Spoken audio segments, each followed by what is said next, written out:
ହଠାତ୍ ବେଙ୍ଗଲୋର ଭାଇ ଗାଡ଼ି ଧରିକି ଆମ ଦୁଆରକୁ କ'ଣ ପାଇଁ ପଳେଇ ଆସିଲା। କହିଲା ଚା ଯିବା ହାଟକୁ।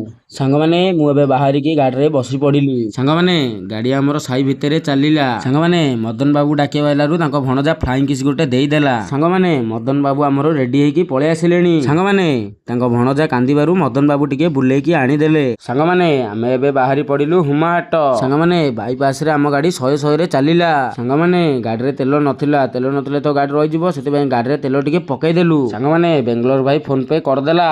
ସାଙ୍ଗମାନେ ଗାଡ଼ିରେ ତେଲ ପଡ଼ିଲା 100, ଆମେ ଗାଡ଼ି ଉଡେଇଲୁ 100। ସାଙ୍ଗମାନେ ହୁମା ହାଟରେ ପହଞ୍ଚି ଗଲୁ। କିଏ କ'ଣ ନବ କମେଣ୍ଟରେ କହିଦିଅ। ସାଙ୍ଗମାନେ ଆଜି ରବିବାର, ହାଟ ପ୍ରବଳ ଭିଡ଼ ଥିଲା। ସାଙ୍ଗମାନେ ଏଠି ସବୁ ଜିନିଷ ମିଳୁଛି। ମୁଁ ଟିକେ ଭାବିଦେଲି ମୁଁ କ'ଣ ନେବି। ସାଙ୍ଗମାନେ ମଦନ ବାବୁ ଆଳୁ ବାଛିଲା, ମଦନ ବାବୁ ପିଆଜ ବାଛିଲା, ମଦନ ବାବୁ ପୋଟଳ ବାଛିଲା, ମଦନ ବାବୁ ଟମାଟୋ ବାଛିଲା, ମଦନ ବାବୁ କାଙ୍କଡ଼ ବାଛିଲା, ମଦନ ବାବୁ ରସୁଣ ବାଛିଲା। ସାଙ୍ଗମାନେ ମଦନ ବାବୁ ସବୁ ବାଛିଲା, ହେଲେ ଆଳୁ 2 କିଲୋ ଧରିକି ମତେ ଧରେଇ ଦେଲା। ସାଙ୍ଗମାନେ ଆମେ ଏବେ ଘରକୁ ଯାଉଛୁ।